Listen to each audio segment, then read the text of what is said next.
I always thought family was supposed to mean something. You grow up together, eat at the same dinner table, celebrate birthdays, grieve the same losses. I never thought I'd be sitting here, telling this story, still trying to make sense of how it all happened. But I guess betrayal doesn't always come from enemies. Sometimes it comes from the people you shared bunk beds with. My sister, Leah, we used to be close. Not perfect, not always eye to eye, but close enough that I never expected she'd do what she did. It started after our dad passed. Quietly, subtly, like a shadow creeping in under a locked door. One day we were all gathered in the lawyer's office, me, Leah, and our younger half-brother Tyler. Dad had passed 2 weeks earlier. It wasn't sudden. He'd been sick for a while. Pancreatic cancer. Quick and cruel. The kind that doesn't give you much time to process anything before you're already signing papers and planning funerals. We were all still reeling. The lawyer pulled out the will, cleared his throat, and started reading. Leah sat there calm as ever, like she already knew what it said. I figured maybe she did.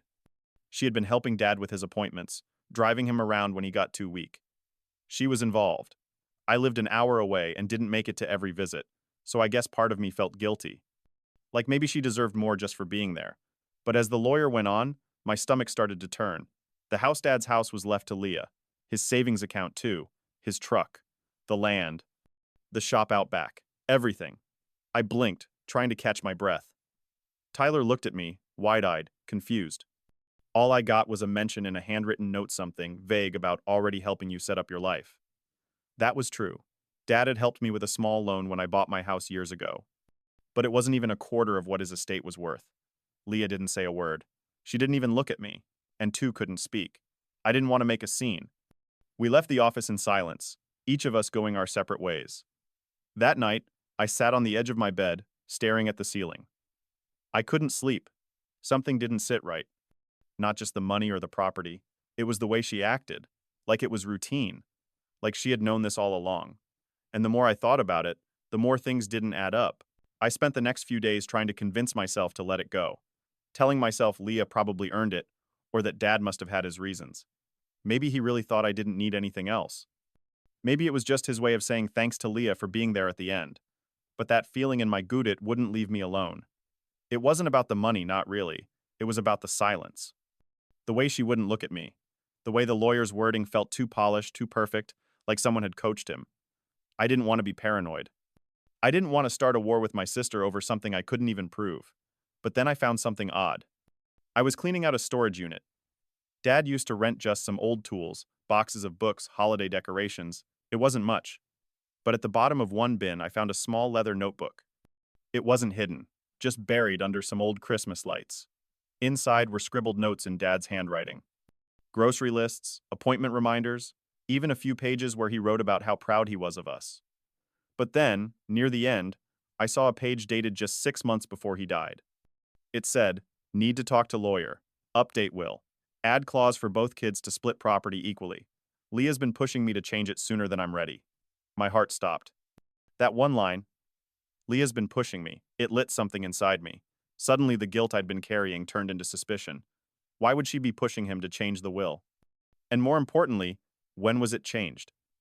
I didn't remember hearing anything about an updated will until right before the funeral.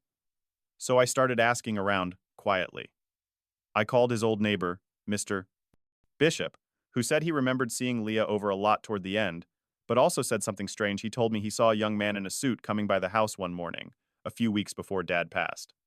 Said Leah let him in and they were inside for a couple hours. That didn't make sense. The only lawyer Dad had was based in town, not the younger type. I called the law office that handled the will, trying to get a timeline.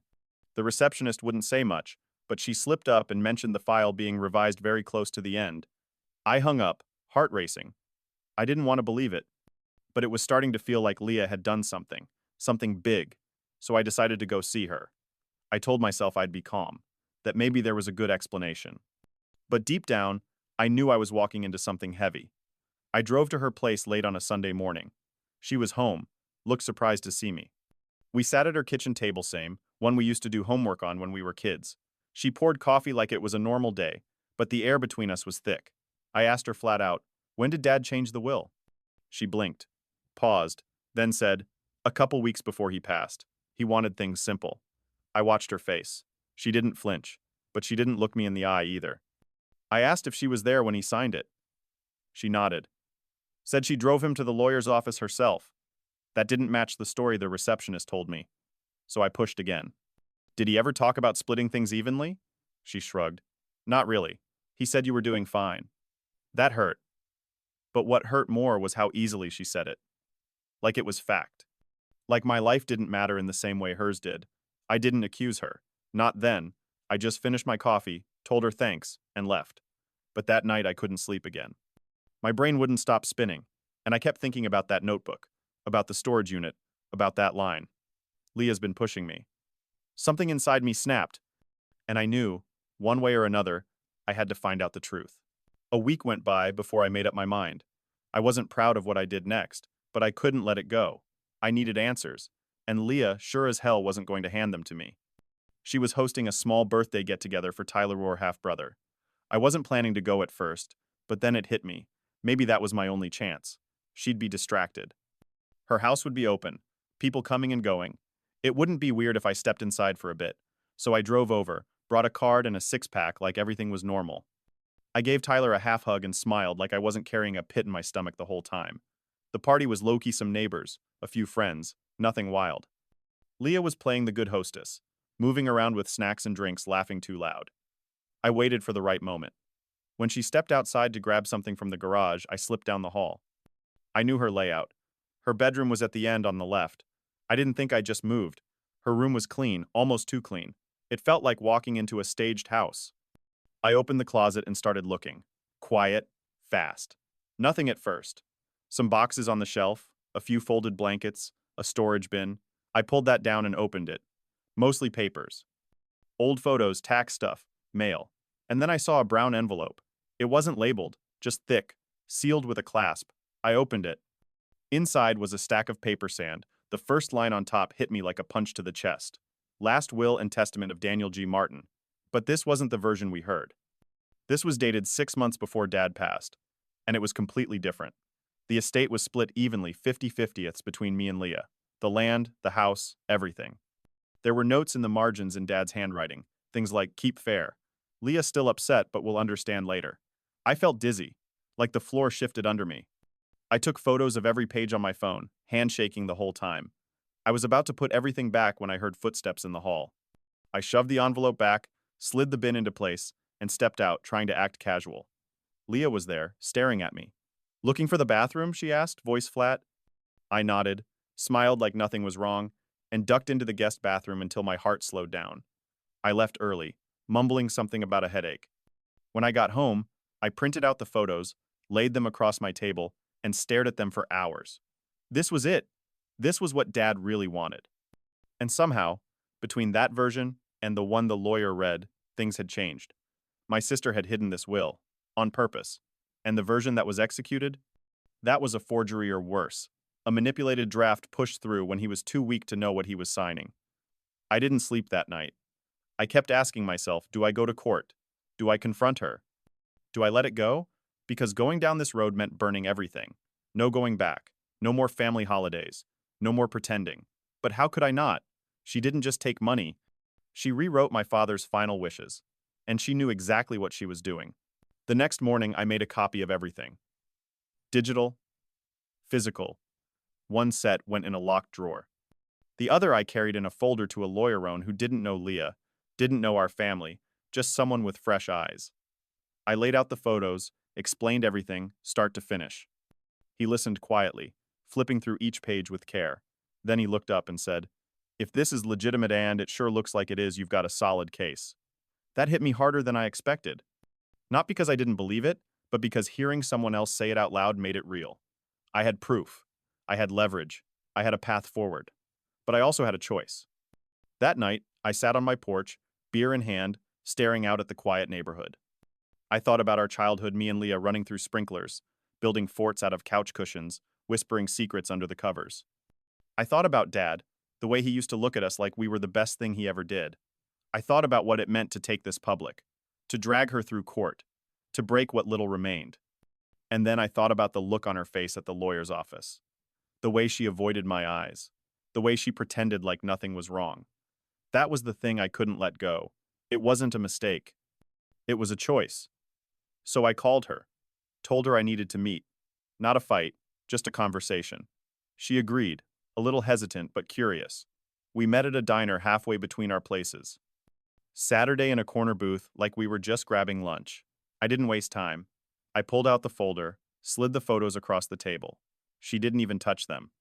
Just looked at them, eyes narrowing, jaw tightening. "Where did you get this?" she asked, voice low. "From your closet," I said. "You hid it." She didn't deny it. Not really. She just said, Dad was confused. He changed his mind. I was following his last instructions. I stared at her. "Then why hide the old one? Why not tell me? Why not let the lawyer see both?"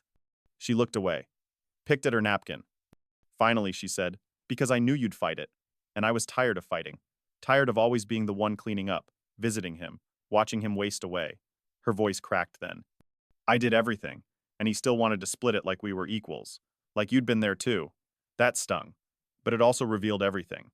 It wasn't about fairness. It was about resentment. She felt abandoned. She felt like Dad didn't appreciate her enough, so she took what she felt she deserved. I didn't yell. I didn't call her names. I just sat there and said, "You should have talked to me. You should have told me the truth. Now I have to decide whether to fix this the hard way." She nodded slowly, tears welling in her eyes. "I know," she said. "I know I messed up." We didn't hug. We didn't make peace. We just left it there hanging. The next week I filed the petition. Quietly. No press. No public scenes. Just the truth and the paperwork. And in the months that followed, it all came out. The lawyer who'd drawn up the final will admit it under pressure that Dad was very weak and barely conscious when he signed. A handwriting analyst confirmed the notes in the margins of the older will were legitimate. And in the end, the judge ruled in favor of the original document, the one I found hidden in her closet. The estate was split. Just like Dad wanted, Leah didn't fight it. She looked tired by then, beaten down. And maybe a part of her was relieved it was over. We don't talk much now. Holidays are quiet. Birthday's even quieter. Tyler tries to bridge the gap, but there's only so much glue for a broken plate. Sometimes I wonder if I could have handled it differently. If I could have forgiven her, worked it out privately, salvaged something. But then I remember this wasn't just about money. It was about respect, about honoring our father's final words, about not letting guilt or grief or bitterness rewrite what he wanted. I didn't go looking for a fight. I went looking for the truth, and I found AITA in a closet tucked between blankets and silence. And even if it cost me my sister, I know I did right by him. That's something I can live with.